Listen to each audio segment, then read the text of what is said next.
வணக்கம். காவேரி நியூஸ் தொலைக்காட்சியின் திடல் நிகழ்ச்சிக்கு உங்களை வரவேற்கும் நான் மீனா. உள்ளூர் முதல் சர்வதேசம் வரை உள்ள விளையாட்டு நிகழ்வுகளை இந்த அரை மணி நேர திடல் நிகழ்ச்சியில் பார்க்க இருக்கிறோம். முதலில் தலைப்புச் செய்திகளை காணலாம். கிரிக்கெட் வீரர் ஸ்ரீகாந்துக்கு விதிக்கப்பட்ட வாழ்நாள் தடையை நீக்கியது கேரள உயர்நீதிமன்றம். போட்டிகளில் விளையாட பிசிசிஐ அனுமதி கொடுக்குமா என ரசிகர்கள் எதிர்பார்ப்பு. டிஎன்பிஎல் கிரிக்கெட் தொடரில் இன்று திண்டுக்கல் மற்றும் காரைக்குடி அணிகள் மோதல். புள்ளிப்பட்டியலில் முன்னேற இரு அணி வீரர்களும் தீவிரம். சென்னையில் நடைபெற்ற எம்சிசி முருகப்பா தங்கக்கோப்பை ஹாக்கி தொடர். பெங்களூருவை வீழ்த்தி ஓஎன்ஜிசி அணி சாம்பியன். திருச்செங்கோட்டில் நடைபெற்ற மாநில அளவிலான மகளிர் கைப்பந்து போட்டி. மீனாட்சி கல்லூரி அணி சாம்பியன்.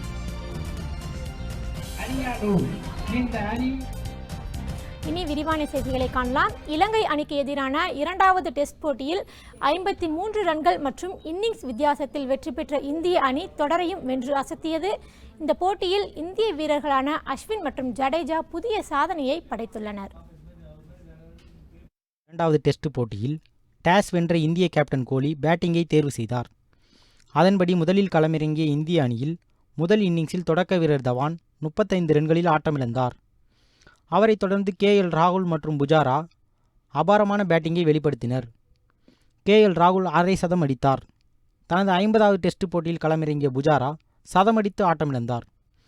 கேப்டன் கோலி 13 ரன்னில் வெளியேற அதிரடியாக விளையாடிய ரஹானே 133 ரன்கள் குவித்து டெஸ்ட் அரங்கில் தனது 9வது சதத்தை பதிவு செய்தார். அவரைத் தொடர்ந்து அஸ்வின் விருத்திமான் சகா இருவரும் அரை சதம் கடந்து அசத்தினர். ஆல்ரவுண்டர் ஜடேஜா 70 ரன்கள் சேர்க்க முதல் இன்னிங்ஸில் இந்திய அணி 622 ரன்கள் குவித்து டிக்ளேர் செய்தது. இதன்பின் தனது முதல் இன்னிங்ஸை தொடங்கிய இலங்கை அணியில் தொடக்க வீரர்களில் உப்புல் தரங்கா ரன் ஏதும் எடுக்காமல் வெளியேற கருணாரத்னே 25 ரன்களில் ஆட்டமிழந்தார். தொடர்ந்து மற்ற வீரர்கள் அனைவரும் இந்திய அணியின் அபாரமான பந்துவீச்சை எதிர்கொள்ள முடியாமல் திணறினர். திக்வில்லா மட்டும் அரை சதம் கடந்தார். இலங்கை அணி முதல் இன்னிங்ஸில் அனைத்து விக்கெட்டுகளையும் இழந்து 183 ரன்களில் சுருண்டது.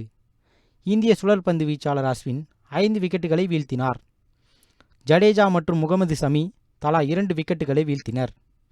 இதன் மூலம் 51 டெஸ்ட் போட்டிகளில் விளையாடி 26 முறை 5 விக்கெட்டுகளை வீழ்த்தி சாதனை படைத்ததுடன் ஹர்பஜன் சிங்கையும் பின்னுக்கு தள்ளினார் அஸ்வின். இதையடுத்து ஃபாலோ ஆனதால் இலங்கை அணி தனது இரண்டாவது இன்னிங்ஸுக்கான பேட்டிங்கை தொடங்கியது. உப்புல் தரங்கா 2 ரன்களில் வெளியேற கருணாரத்னே 141 ரன்கள் குவித்தார். மெண்டிஸ் தன் பங்குக்கு 110 ரன்கள் சேர்த்தார். மற்ற வீரர்கள் அனைவரும் இந்திய வீரர்களின் பந்துவீச்சில் விக்கெட்டுகளை பறிகொடுத்தனர். முடிவில் 386 ரன்களுக்கு இலங்கை அணி ஆல் அவுட் ஆனது. இந்திய பந்துவீச்சு தரப்பில் ஜடேஜா 5 விக்கெட்டுகளையும் அஸ்வின் மற்றும் ஹர்திக் பாண்டியா தலா 2 விக்கெட்டுகளையும் வீழ்த்தினர். முடிவில் இந்திய அணி 53 ரன்கள் மற்றும் இன்னிங்ஸ் வித்தியாசத்தில் அபார வெற்றி பெற்றது. இதன் மூலம் 3 போட்டிகள் கொண்ட டெஸ்ட் தொடரை இந்திய அணி 2-0 என கைப்பற்றியது. காவேரி பிரேம் செய்திகளுக்காக மீனா மற்றும் சக்தி சரவணன். இலங்கை அணியுடனான டெஸ்ட் தொடரை இந்திய அணி கைப்பற்றியதைத் தொடர்ந்து டெஸ்ட் கிரிக்கெட் வரலாற்றில் இதுவரை தொடர்ச்சியாக 8 தொடர்களை வென்று இந்திய அணி அசத்தியுள்ளது. இந்திய டெஸ்ட் கிரிக்கெட் அணி கடந்த 2 ஆண்டுகளாக சிறப்பான ஆட்டத்தை வெளிப்படுத்தி வருகிறது என்றே சொல்லலாம். விராட் கோலி இந்திய டெஸ்ட் அணி கேப்டனாக பொறுப்பேற்ற பின் இந்திய அணி தொடர்ந்து வெற்றிகளை குவித்து வருகிறது.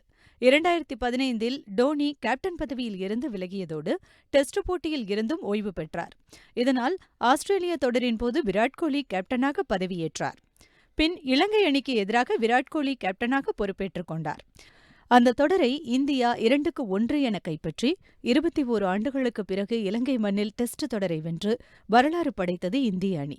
கோலி டெஸ்ட் கேப்டனாக பொறுப்பேற்ற முதல் தொடரிலேயே வரலாறு படைத்து அசத்தினார்.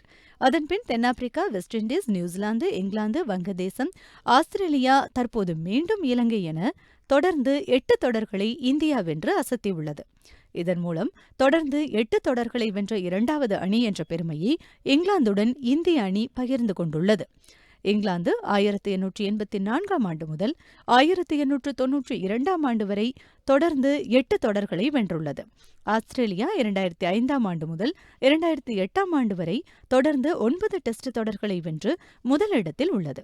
இலங்கை தொடர் முடிந்த பின்னர் இந்தியா தனது சொந்த மண்ணில் இலங்கைக்கு எதிராக மீண்டும் 3 போட்டிகள் கொண்ட டெஸ்ட் தொடரில் விளையாட உள்ளது. இந்த தொடரை இந்தியா கைப்பற்றினால் தொடர்ச்சியாக அதிக டெஸ்ட் தொடர்களை வென்ற அணிகளுக்கான பட்டியலில் ஆஸ்திரேலியாவுடன் முதலிடத்தை பகிர்ந்து கொள்ளும் என்பது குறிப்பிடத்தக்கது. இலங்கை அணிக்கு எதிரான 3வது மற்றும் கடைசி டெஸ்ட் போட்டியில் விளையாட இந்திய வீரர் ஜடேஜாவுக்கு தடை விதிக்கப்பட்டுள்ளது. காரணம் என்ன என்பதை இந்த செய்தி தொகுப்பில் காணலாம். இந்தியா இலங்கை அணிகளுக்கு இடையிலான 3 போட்டிகள் கொண்ட டெஸ்ட் தொடர் நடைபெற்று வருகிறது. இதன் 2வது டெஸ்ட் போட்டியில் இன்னிங்ஸ் மற்றும் 53 ரன்கள் வித்தியாசத்தில் அபார வெற்றி பெற்ற இந்திய அணி தொடரையும் வென்றது. 5 விக்கெட்டுகள் வீழ்த்தி வெற்றிக்கு உறுதுணையாக இருந்த ஜடேஜாவுக்கு ஆட்டநாயகன் விருது வழங்கப்பட்டது. அத்துடன் ஒரு போட்டியில் விளையாட தடையும் செய்யப்பட்டுள்ளது. கொழும்புவில் நடைபெற்ற 2வது டெஸ்ட் போட்டியில் முதலில் பேட்டிங் செய்த இந்தியா 9 விக்கெட் இழப்பிற்கு 622 ரன்கள் குவித்தது. பின்னர் முதல் இன்னிங்ஸை தொடங்கிய இலங்கை அணி 183 ரன்னில் சுருண்டு ஃபாலோ ஆன் ஆனது. ஃபாலோ ஆன் ஆனதால் இலங்கை அணி 2வது இன்னிங்ஸை தொடங்கியது. முதல் விக்கெட் 7 ரன்னில் வீழ்ந்தது. 2வது விக்கெட்டிற்கு கருணா ரத்னேவுடன் மெண்டிஸ் ஜோடி சேர்ந்தார். அதிக அளவில் பந்து பவுன்சர் ஆன போதிலும் ஜடேஜா மற்றும் அஸ்வினால் விக்கெட் வீழ்த்த முடியவில்லை. 58வது ஓவரை ஜடேஜா வீசினார். இந்த ஓவரின் ஒரு பந்தை கருணா ரத்னே தடுத்து விளையாடினார். அப்போது ஜடேஜாவை நோக்கி வந்த பந்தை கருணா ரத்னேவை நோக்கி எறிந்தார். ஐசிசி விதிப்படி போட்டியின் போது ஒரு வீரர் மற்ற வீரர்களை அச்சுறுத்தும் வகையிலோ மிரட்டும் வகையிலோ செயல்படக்கூடாது. அப்படி வீசினால் அபராதம் விதிக்கப்படுவதுடன் போட்டி தடைக்கான புள்ளிகள் வழங்கப்படும். மைதானத்தில் உள்ள நடுவர்கள் இதுகுறித்து போட்டி நடுவரிடம் தெரிவித்தனர். போட்டி முடிந்ததும் நடுவர் ரிச்சி ரிச்சார்ட்சன் இந்த சம்பவம் குறித்து விசாரணை நடத்தினார். அப்போது ஜடேஜா தன்னுடைய குற்றத்தை ஒப்புக்கொண்டார். இதனால் அவருக்கு தடைக்கான 3 புள்ளிகள் வழங்கப்பட்டது. ஏற்கனவே கடந்த வருடம் அக்டோபர் மாதம் இந்தூரில் நடைபெற்ற போட்டியில் பந்து வீசிய பின்னர் பிட்ச் பகுதியில் நடந்ததால் தடைக்கான 3 புள்ளிகள் பெற்றார். தற்போது மிரட்டும் வகையில் பந்தை வீசியதால் 3 புள்ளிகள் பெற்றுள்ளார். 24 மாதங்களுக்குள் 6 புள்ளிகள் பெற்றால் ஐசிசி விதிப்படி போட்டியில் விளையாட தடை விதிக்க விதிமுறை உள்ளது. தற்போது ஜடேஜா 6 புள்ளிகள் பெற்றுள்ளதால் இலங்கைக்கு எதிரான 3வது மற்றும் கடைசி போட்டியில் விளையாட தடை விதிக்கப்பட்டுள்ளது. டிஎன்பிஎல் கிரிக்கெட் தொடரின் 15வது லீக் ஆட்டத்தில் மதுரை அணியை 5 விக்கெட்டுகள் வித்தியாசத்தில் வீழ்த்திய சேப்பாக் சூப்பர் கில்லிஸ் அணி தொடரில் 4வது வெற்றியை பதிவு செய்துள்ளது. கிரிக்கெட் தொடரின் 15வது லீக் ஆட்டம் சென்னை சேப்பாக்கம் மைதானத்தில் நடைபெற்றது. இந்த ஆட்டத்தில் சேப்பாக் சூப்பர் கில்லிஸ் மற்றும் மதுரை அணிகள் மோதின. இந்த ஆட்டத்தில் டாஸ் வென்ற சேப்பாக் சூப்பர் கில்லிஸ் அணி முதலில் பந்து வீச்சை தேர்வு செய்தது. அதன்படி முதலில் விளையாடிய மதுரை அணியின் தொடக்க வீரர்களாக அருண் கார்த்திக் மற்றும் சந்திரன் களமிறங்கினர். இரு வீரர்கள் இணையும் அணிக்கு நல்ல துவக்கத்தை கொடுத்தது. நிதானமாக விளையாடிய இந்த இணையில் அருண் கார்த்திக் 55 ரன்களும் சந்திரன் 61 ரன்களும் எடுத்தனர். பின்வந்த ஷ்ரக் தாக்கூர் 1 ரன்னில் ரன் அவுட் ஆகி வெளியேறினார். அடுத்தடுத்து வந்த வீரர்கள் சேப்பாக் அணி வீரர்களின் நேர்த்தியான பந்து வீச்சால் வந்த வேகத்திலேயே விக்கெட்டுகளை பறிகொடுத்தனர். முடிவில் 20 ஓவர்களுக்கு 7 விக்கெட்டை இழந்த மதுரை அணி 167 ரன்கள் எடுத்தது. 12 ஓவரில் மதுரை அணி விக்கெட் இழப்பின்றி 116 ரன்கள் எடுத்திருந்தது. 168 ரன்களை இலக்காக கொண்டு சேப்பாக் சூப்பர் கில்லிஸ் அணி வீரர்கள் களமிறங்கினர். தொடக்க வீரர்களாக கோபிநாத் மற்றும் தலைவன் சர்க்குணம் விளையாடினர். 12 பந்துகளில் 5 பவுண்டரிகளுடன் 23 ரன்கள் எடுத்து கோபிநாத் ஆட்டமிழந்தார். மற்றொரு தொடக்க வீரர் தலைவன் சர்க்குணம் 30 பந்துகளில் 3 பவுண்டரிகள் 2 சிக்ஸர் என 41 ரன்கள் எடுத்து வெளியேறினார். தொடர்ந்து களமிறங்கிய சரவணன் 10 ரன் எடுத்து ஆட்டமிழந்தார். பின் களமிறங்கிய சசிதேவ் நிதான ஆட்டத்தை வெளிப்படுத்தினார். மற்றொரு வீரர் அந்தோணிதாஸ் 26 ரன்களை எடுத்து ஆட்டமிழந்தார். இதைத் தொடர்ந்து களமிறங்கிய சதீஷ் மற்றும் சசிதேவ் இணை இறுதி வரை ஆட்டம் இழக்காமல் களத்தில் இருந்தனர். சசிதேவ் 22 பந்துகளில் 2 பவுண்டரி 1 சிக்ஸர் அடித்து 30 ரன்களை எடுத்தார். மற்றொரு வீரரான சதீஷ் 11 ரன்னுடன் ஆட்டம் இழக்காமல் களத்தில் இருந்தார். முடிவில் சேப்பாக் சூப்பர் கில்லிஸ் அணி 19 ஓவர்களில் 5 விக்கெட் இழப்பிற்கு 164 ரன்களை எடுத்து வெற்றி பெற்றது. 61 ரன்கள் எடுத்த மதுரை அணி வீரர் சந்திரன் ஆட்டநாயகனாக தேர்வு செய்யப்பட்டார். டிஎன்பிஎல் கிரிக்கெட் தொடரின் இன்றைய லீக் ஆட்டத்தில் திண்டுக்கல் மற்றும் காரைக்குடி அணிகள் விளையாட உள்ளன. தொடரில் வெற்றி தோல்வி என இரண்டையும் மாறி மாறி சந்தித்து வரும் இந்த இரண்டு அணிகளும் புள்ளிப்பட்டியலில் முன்னேற்றம் காணும் முனைப்புடன் உள்ளன. விறுவிறுப்பாக நடைபெற்று வரும் டிஎன்பிஎல் கிரிக்கெட் தொடரின் இன்றைய லீக் ஆட்டத்தில் திண்டுக்கல் மற்றும் காரைக்குடி அணிகள் மோத உள்ளன. இந்த ஆட்டம் இன்று இரவு 7:15 மணிக்கு நெல்லை சங்கர் மைதானத்தில் நடைபெற உள்ளது. லீக் ஆட்டங்கள் முக்கிய கட்டத்தை எட்டியுள்ள நிலையில் இரு அணிகளும் இதுவரை தலா 5 ஆட்டங்களில் விளையாடியுள்ளன. திண்டுக்கல் அணியை பொறுத்தவரை தொடக்கத்தில் தூத்துக்குடி அணியிடம் தோல்வியடைந்தது. இரண்டாவது ஆட்டத்தில் மதுரையை வீழ்த்தி வெற்றி பெற்றது. திருவள்ளூர் அணியிடம் வீழ்ந்த திண்டுக்கல் அணி கோவை அணியுடனான ஆட்டம் மழையால் கைவிடப்பட்டது. பின்னர் திருச்சி அணிக்கு எதிராக வெற்றி பெற்றது. வெற்றி தோல்வி என இரண்டையும் சந்தித்து வரும் திண்டுக்கல் அணி இன்றைய ஆட்டத்தில் வெற்றி பெற்று புள்ளிப்பட்டியலில் முன்னேறும் முனைப்புடன் உள்ளது. அதே சமயம் காரைக்குடி அணியை பொறுத்தவரை தொடரில் 2 வெற்றி 3 தோல்வியை கண்டுள்ளது. ஆகையால் இந்த அணியும் வெற்றியை வசப்படுத்தி முன்னேற காத்திருக்கிறது. தொடரில் வெற்றி தோல்வியை மாறி மாறி சந்தித்து வரும் இரு அணிகளும் மோதும் இன்றைய ஆட்டம் விறுவிறுப்பாக இருக்கும் என எதிர்பார்க்கப்படுகின்றது.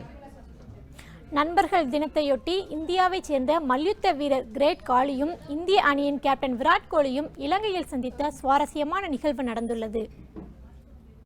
இந்திய அணியின் கேப்டன் விராட் கோலியும் இந்தியாவைச் சேர்ந்த மல்யுத்த வீரர் த கிரேட் காலியும் இலங்கையில் நண்பர்கள் தினத்தையொட்டி சந்தித்துள்ளனர்.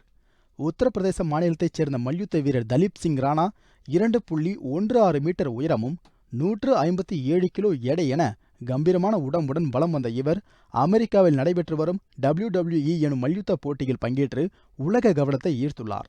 இந்நிலையில் த கிரேட் காலி என்று அழைக்கப்படும் தலீப் சிங் ராணாவும் இலங்கையில் சுற்றுப்பயணம் செய்து வரும் இந்திய அணியின் கேப்டன் விராட் கோலியும் அங்குள்ள சொகுசு விடுதியில் சந்தித்து பேசியுள்ளனர். நண்பர்கள் தினத்தை முன்னிட்டு இருவரும் சந்தித்த புகைப்படங்கள் இணையதளத்தில் வைரலாக பரவி வருகின்றன. இந்த புகைப்படத்தை விராட் கோலி தனது ட்விட்டர் பக்கத்தில் பதிவிட்டுள்ளார். அத்துடன் த கிரேட் காலியுடன் சிறப்பான சந்திப்பு என்றும் என்ன மாதிரியான மனிதர் அவர் என்றும் குறிப்பிட்டுள்ளார். 2013ஆம் ஆண்டு நடைபெற்ற IPL தொடரில் சூதாட்ட புகாரில் ஈடுபட்டதாக இந்திய முன்னாள் கிரிக்கெட் வீரர் ஸ்ரீசாந்துக்கு BCCI வாழ்நாள் தடை விதித்தது. இந்நிலையில் அந்த தடையை நீக்கி கேரள உயர்நீதிமன்றம் உத்தரவிட்டுள்ளது. 2013ஆம் ஆண்டு மே மாதம் நடைபெற்ற 6வது IPL கிரிக்கெட் தொடரில் ராஜஸ்தான் அணிக்காக விளையாடிய இந்திய அணியின் முன்னாள் வேகப்பந்து வீச்சாளர் ஸ்ரீசாந்த் மற்றும் அங்கித் சவான், அஜித் சண்டிலா ஆகியோர் சூதாட்டத்தில் ஈடுபட்டதாக டெல்லி போலீசாரால் அதிரடியாக கைது செய்யப்பட்டனர். இவர்கள் சூதாட்ட தரகர்களிடம் இருந்து பணத்தை பெற்றுக்கொண்டு ஸ்பாட் பிக்சிங்கில் ஈடுபட்டதாக குற்றம் சாட்டப்பட்டது. இதனால் கைது செய்யப்பட்ட மூவரும் உடனடியாக சிறையில் அடைக்கப்பட்டனர். கடந்த 2 ஆண்டுகளாக நடைபெற்று வந்த இந்த சூதாட்ட வழக்கில் 2015ஆம் ஆண்டு நீதிமன்றம் தீர்ப்பு அளித்தது. அதில் ஸ்ரீசாந்த், அஜித் சண்டிலா, அங்கித் சவான் மீதான சூதாட்ட குற்றச்சாட்டுகளை நீதிபதிகள் தள்ளுபடி செய்தனர். குற்றச்சாட்டுகளுக்கு போதிய ஆதாரம் இல்லாததால் அனைவரும் விடுவிக்கப்பட்டனர். இதனையடுத்து ஜாமீனில் வெளிவந்த ஸ்ரீசாந்த் மற்றும் சவானுக்கு கிரிக்கெட் போட்டிகளில் பங்கேற்க இந்திய கிரிக்கெட் வாரியம் வாழ்நாள் தடை விதித்தது. விடுதலை செய்யப்பட்ட ஸ்ரீசாந்த் தன் மீதான வாழ்நாள் தடையை நீக்கக் கோரி இந்திய கிரிக்கெட் வாரிய நிர்வாகிகளுக்கு கடிதம் எழுதினார். இதனிடையே தற்போது ஸ்ரீசாந்த் மீது BCCI விதித்திருந்த வாழ்நாள் தடையை நீக்கி கேரள உயர்நீதிமன்றம் உத்தரவிட்டுள்ளது. தடையை நீக்கிய பின் ஸ்ரீசாந்த் சர்வதேச போட்டிகளில் விளையாட BCCI அனுமதி வழங்குமா இல்லையா என்பதே ரசிகர்களின் எதிர்பார்ப்பாக உள்ளது. இதுகுறித்து ஸ்ரீசாந்த் தனது ட்விட்டர் பக்கத்தில் மகிழ்ச்சியான தருணமாக உள்ளது என்றும் அனைவருக்கும் நன்றி தெரிவித்துக் கொள்வதாகவும் தெரிவித்துள்ளார். MotoGP பைக் ரேஸில் செக் குடியரசில் நடைபெற்ற 10வது சுற்றில் ஸ்பெயின் வீரர் மார்க் மார்க்யூஸ் முதலிடம் பிடித்தார். MotoGP சர்வதேச பைக் பந்தயமானது மொத்தம் 18 சுற்றுகளாக உலகின் பல்வேறு நாடுகளில் நடைபெற்று வருகிறது. இதுவரை 9 சுற்றுகள் முடிவடைந்துள்ள நிலையில் இதன் 10வது சுற்று பந்தயமானது செக் குடியரசு பந்தய ஓடுகளத்தில் நடைபெற்றது. விறுவிறுப்பாக நடைபெற்ற இந்த பந்தயத்தில் மொத்தம் 23 வீரர்கள் பங்கேற்று பல பரீட்சை நடத்தினர். வீரர்கள் பந்தய தளத்தில் வளைந்து நெளிந்து வண்டியை இயக்கிய காட்சிகளை பார்வையாளர்கள் ரசித்து வீரர்களை உற்சாகப்படுத்தினர். இந்த பந்தயத்தில் பாதியிலேயே 3 வீரர்கள் விலகினர். இருப்பினும் மற்ற வீரர்கள் தொடர்ந்து பந்தயத்தில் பல பரீட்சை நடத்தினர். முடிவில் ஹோண்டா வண்டியை இயக்கிய ஸ்பெயின் வீரர் மார்க் மார்க்யூஸ் பந்தய தூரத்தை 44 நிமிடங்கள் 15.974 வினாடிகளில் கடந்து முதலிடம் பிடித்தார். ஹோண்டா வண்டியை இயக்கிய ஸ்பெயின் வீரர் டானி பெட்டோசா 2வது இடத்தையும், யமஹா வண்டியை இயக்கிய ஸ்பெயினின் வினாலஸ் 3வது இடத்தையும் பிடித்தனர். முடிவில் முதலிடம் பிடித்த மார்க் மார்க்யூஸ்க்கு சர்வதேச அளவில் 25 தரப்புள்ளிகள் வழங்கப்பட்டன. மொத்தம் 10 சுற்றுகள் முடிவடைந்துள்ள நிலையில் 154 புள்ளிகளுடன் ஸ்பெயின் வீரர் மார்க் மார்க்யூஸ் முதலிடத்தில் உள்ளார். இதன் 11வது சுற்று பந்தயமானது வரும் 13ஆம் தேதி ஆஸ்திரியாவில் நடைபெற உள்ளது. செய்திகளை தொடர்ந்து சமூக வலைதளங்களில் விளையாட்டு தொடர்பாக அதிகமாக பேசப்பட்டு வரும் தகவல்களுடன் காத்திருக்கிறார் செய்தியாளர் சங்கரவடிவு.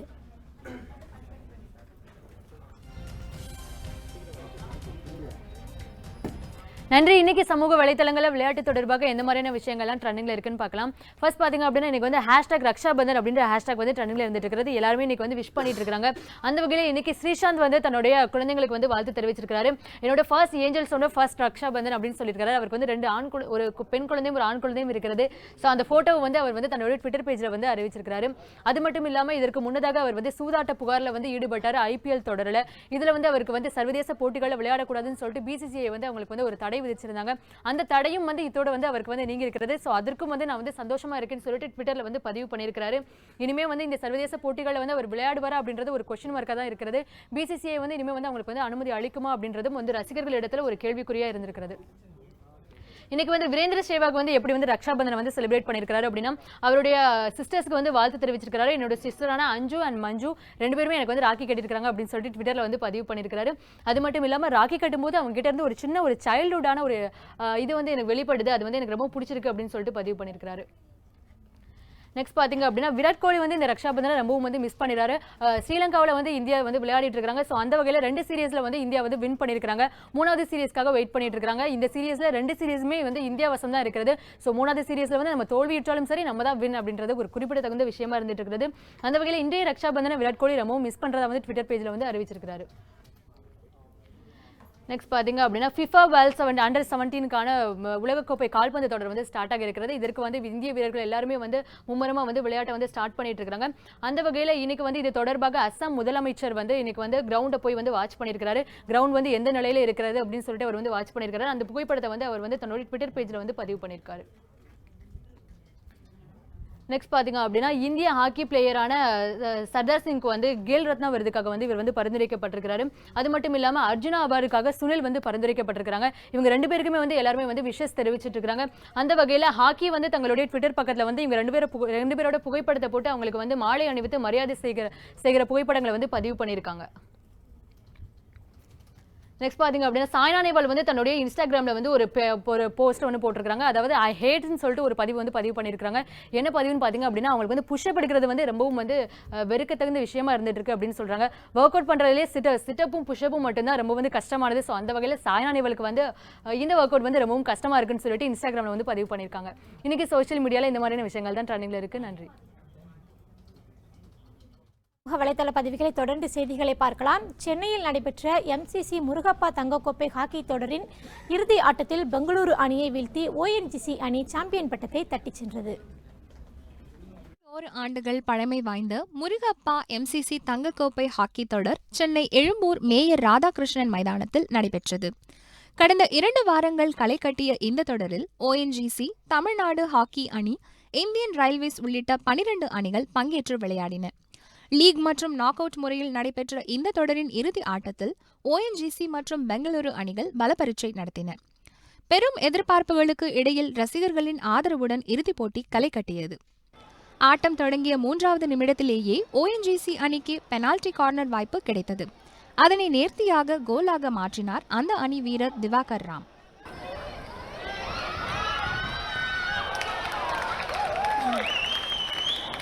பதிலுக்கு 5வது நிமிடத்திலேயே பெங்களூரு அணி வீரர் ராஜ்குமார் பால் ஃபீல்ட் கோல் அடித்து அசத்தினார்.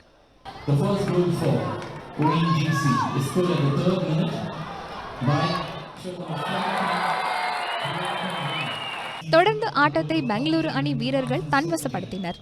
13வது நிமிடத்தில் அந்த அணி வீரர் பிஜு கோல் அடிக்க அந்த அணி முன்னிலை பெற்றது. பதிலுக்கு ஆக்ரோஷம் காட்டிய ONGC அணி வீரர்கள் சாமர்த்தியமாக விளையாடி 27வது நிமிடத்தில் கோல் அடித்தனர்.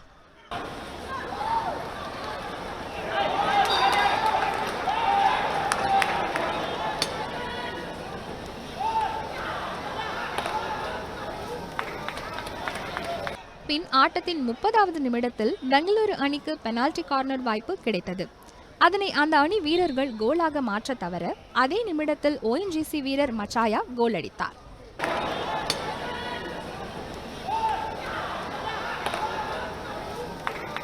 இரண்டாவது பாதியில் 49வது நிமிடத்தில் பெங்களூரு அணிக்கு கிடைத்த பெனால்டி கார்னர் வாய்ப்பை கோலாக்க தவறினார் அந்த அணி வீரர் ரகுநாத். ஆட்டத்தின் 52வது நிமிடத்தில் ONGC அணி வீரர் மச்சாயா பெங்களூரு கோல் கீப்பரை லாவகமாக ஏமாற்றி ஃபீல்ட் கோல் அடித்தார். பின் இறுதி வரை பெங்களூரு அணி வீரர்கள் கோல் முயற்சியை ONGC அணி வீரர்கள் தடுத்தனர். முடிவில் 4-2 என்ற கோல் கணக்கில் ONGC அணி சாம்பியன் பட்டத்தை தட்டிச் சென்றது.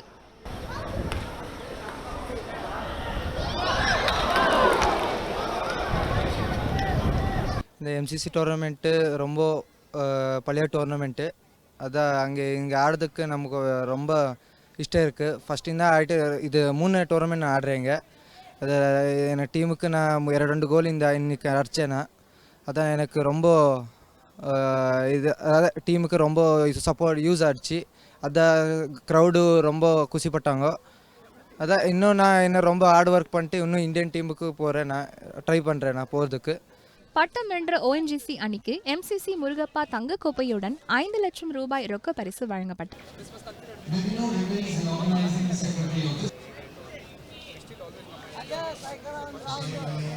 இரண்டாவது இடம் பிடித்த பெங்களூரு அணிக்கு கோப்பையுடன் 2.5 லட்சம் ரூபாய் பரிசாக வழங்கப்பட்டது. ஆடவர் உலக ஹாக்கி லீக் இறுதித் தொடரில் இந்திய அணி சிறப்பாக செயல்படும் என இந்திய அணியில் இடம் பிடித்துள்ள ரகுநாத் தெரிவித்துள்ளார். இது தொடர்பான நேர்காணலை பார்க்கலாம். சென்னையில் முருகப்பா தங்கக்கோப்பை ஹாக்கி தொடர் களை கட்டியது. இதில் பெங்களூரு அணி சார்பாக இந்திய அணியில் இடம் பிடித்த ரகுநாத் அவங்களுடன் இருக்காங்க. அவங்கள்ட்ட இந்த அனுபவம் குறித்து சில விஷயங்கள் கேட்கலாம். இந்த தொடர் இளம் வீரர்களுக்கு இந்திய அணியில் இடம் பிடிப்பதற்கு எவ்வளவு முக்கியத்துவம் கருதுறீங்க? இந்த டೂರ್ನಮೆಂಟ್ A ಗ್ರೇಡ್ ಟೂರ್ನಮೆಂಟ್ ஒரு நல்ல டாப் டூர்னமெண்ட் இந்தியாவில். ஸோ எல்லா tops corporate team public sector எல்லாம் வந்து ஆடுவாங்க. இங்கேருந்து நம்ம இந்தியன் டீமுக்கெல்லாம் செலெக்ஷன் வராங்க. சின்ன பசங்க நம்மள 2 சின்ன பசங்க வந்தாங்க. இது ஸோ ஒரு 18 to 20 இயர்ஸ் இருக்கிற பசங்களுக்கு ஒரு பெரிய பிளாட்ஃபார்ம் இது. இந்த இதில் பெர்ஃபார்ம் பண்ணி மேலே வரதுக்கு ஒரு நல்ல பிளாட்ஃபார்ம் சொல்ல வீரர்களோட விளையாடும்போது இளம் வீரர்களுக்கு அவங்களுடைய திறமை வளர்த்துக் கொள்வதற்கான வாய்ப்புகள் இந்த டோர்னமெண்ட் மூலமாக அதிகமாகவே கிடைக்கும். ஆனால் கிராமப்புற வீரர்கள் மாவட்டப்புறம் பார்க்கும்போது இந்த டோர்னமெண்ட் வர வளர்ச்சிக்கு அவங்களுக்கு என்னென்ன மாதிரியான ஸ்பெஷாலிட்டிஸ் இன்னொன்று வசதிகள் தேவைப்படுற மாதிரி இருக்கும்? இல்லை, இப்போ ரொம்ப தமிழ்நாடு பார்த்துருக்கேன். நான் ரொம்ப கிராஸ் ரூட் லெவல் டூர்னமெண்ட்ஸ் எல்லாம் நடக்கிறது. இங்கே school tournament Under 14, Under 16, Under 18. அப்புறம் கோயில்பட்டியில் நல்ல ஒரு அகாடமி இருக்குது, நான் பார்த்துருக்கேன். அது சென்னையில் நல்ல அகாடமி 2 அகாடமி இருக்குது. ஸோ எந்த கிராஸ் ரூட் பிளேயர் இருந்தாலும் சென்னை இல்லை நல்ல ஒரு இதுக்கு இங்கே தான் ட்ரெயின் 365 days ட்ரைனிங் பண்ணும். ஸோ எண்ட் ஆஃப் த டே ஒரு நல்ல ட்ரைனிங், ஒரு நல்ல ஹாஸ்டல், நல்ல ஃபெசிலிட்டிஸ் தமிழ்நாடு எப்போது சப்போர்ட் பண்ணியிருக்கு. இப்படி சப்போர்ட் பண்ணி இந்த ஃபியூச்சரில் நல்ல பிளேஸ் வருவாங்கன்னு ஒரு நம்பிக்கை இருக்குது. நிச்சயமாக இப்போ கிரிக்கெட், ஃபுட்பால், டென்னிஸ் நல்ல வரிசையில் ஹாக்கி வேர்ல்டு லீக்குன்னு தமிழ்நாட்டில் ஸ்டார்ட் பண்ணால் கண்டிப்பாக யங் பிளேயர்ஸ் சர்வதேச அளவில் உருவாகுவதற்கு வாய்ப்புகள் இருக்கும். அது மாதிரி என்னென்ன டோர்னமெண்ட்ஸில் இளம் வீரர்களை உருவாக்கும் நோக்கத்தில் இன்னும் வருங்காலத்தில் செயல்படுத்தலாம் அப்படின்ட்டு நீங்கள் பார்க்குறீங்க? இப்போ நெக்ஸ்ட்டு இந்த ஸ்டேடியம் இப்போ ரினோவேட் லாஸ்ட் இயர் தான் ஆயிருக்கு. இப்போ நெக்ஸ்ட் வரும்போது 2017-18 பெரிய டீம்ஸ் சீரீஸ் ஆடுறதுக்கு இங்கே வருது. ஹாலண்டு, ஜெர்மனி எல்லாம் வருது. மோஸ்ட்லி இங்கே ஒரு 2 மேட்ச் வந்தால் ரொம்ப நல்லா இருக்கும், மோட்டிவேஷனாக இருக்கும் நான் சொல்கிறதுக்கு இது பண்ணுறேன். இந்த தொடரை தாண்டி இப்போ வேர்ல்டு ஹாக்கி லீக் ஃபைனலில் இந்திய ஆடவர் அணி விளையாட இருக்காங்க. ஸோ அதில் நம்ம இந்தியன் டீமோட பெர்ஃபார்மன்ஸ் இந்த முறை எப்படி இருக்குன்னு பார்க்கலாம். இது நம்ம இப்போ டாப் 6 இருக்காங்க. ஸோ அது ஒரு வேர்ல்ட் கப் நெக்ஸ்ட் 2008 மார்ச் வர வேர்ல்ட் கப்புக்கு ஒரு ப்ரிப்ரேஷன் ஆயிருக்கும். ஸோ மேட்ச் டு மேட்ச் போகிறோம், பார்க்கலாம் எப்படி பண்ணலாம். அட்லீஸ்ட் டாப் 3 டாப் 4 முடிக்கிறது நம்மள இது இருக்குது. இனி தமிழகத்தில் மாவட்ட வாரியாக பல்வேறு பகுதிகளில் நிகழ்ந்த விளையாட்டு நிகழ்வுகள் குறித்த முழு தொகுப்பை காணலாம். நாமக்கல் மாவட்டம் திருச்செங்கோட்டில் தமிழ்நாடு கைப்பந்து கழகம் மற்றும் திருச்செங்கோடு கைப்பந்து கழகம் இணைந்து நடத்திய மாநில அளவிலான போட்டிகள் நடைபெற்றன. கடந்த 3 நாட்களாக நடைபெற்ற இதன் இறுதிப் போட்டியில் மீனாட்சி பிசிக்கல் எஜுகேஷன் கல்லூரி அரியலூர் அணியும் கோபி PKR அணியும் மோதின. பரபரப்பாக நடைபெற்ற இந்த போட்டியில் முதல் செட்டை 25-16 என்ற கணக்கில் மீனாட்சி பிசிக்கல் அணி கைப்பற்றியது. தொடர்ந்து 2வது செட்டிலும் நேர்த்தியாக விளையாடிய மீனாட்சி பிசிக்கல் கல்லூரி அணி அந்த செட்டையும் 25-23 என்ற புள்ளிகள் கணக்கில் கைப்பற்றி சாம்பியன் பட்டத்தை வென்றது. பட்டம் வென்ற மீனாட்சி கல்லூரி அணிக்கு கோப்பையுடன் 15,000 ரூபாய் ரொக்க பரிசும் வழங்கப்பட்டது. 2வது இடம் பிடித்த கோபி அணிக்கு கோப்பையும் ரூபாய் 10,000 வழங்கப்பட்டது. 3வது இடத்தை கோவை PSGR கிருஷ்ணம்மாள் கல்லூரி அணியும் 4வது இடத்தை சேலம் பொறியியல் கல்லூரி அணியும் பிடித்தன. போதை எதிர்ப்பு, பாலின சமத்துவத்தை வலியுறுத்தி நெல்லையில் அனைத்திந்திய மாதர் சங்கம் சார்பில் பள்ளி மாணவ மாணவிகள் கலந்து கொண்ட விழிப்புணர்வு மாரத்தான் ஓட்டம் நடைபெற்றது. வஉசி மைதானத்தில் துவங்கி பாளையங்கோட்டை அரசு மருத்துவக் கல்லூரி வரை 4 கிலோமீட்டர் ஓட்டம் நடைபெற்றது. மாரத்தான் ஓட்டத்தை நெல்லை மாநகர காவல்துறை துணை ஆணையர் சுகுணா சிங் கொடியசைத்து துவக்கி வைத்தார். போட்டியில் சுமார் 1000க்கும் மேற்பட்ட பள்ளி மாணவ மாணவிகள் ஆர்வமுடன் கலந்து கொண்டனர். இத்துடன் இன்றைய திடல் நிகழ்ச்சி நிறைவடைகின்றது. மேலும் பல புதிய விளையாட்டு செய்திகளோடு சந்திக்கலாம். நாளைய திடலில் இணைந்திருங்கள் காவேரி நியூஸ் தொலைக்காட்சியுடன்.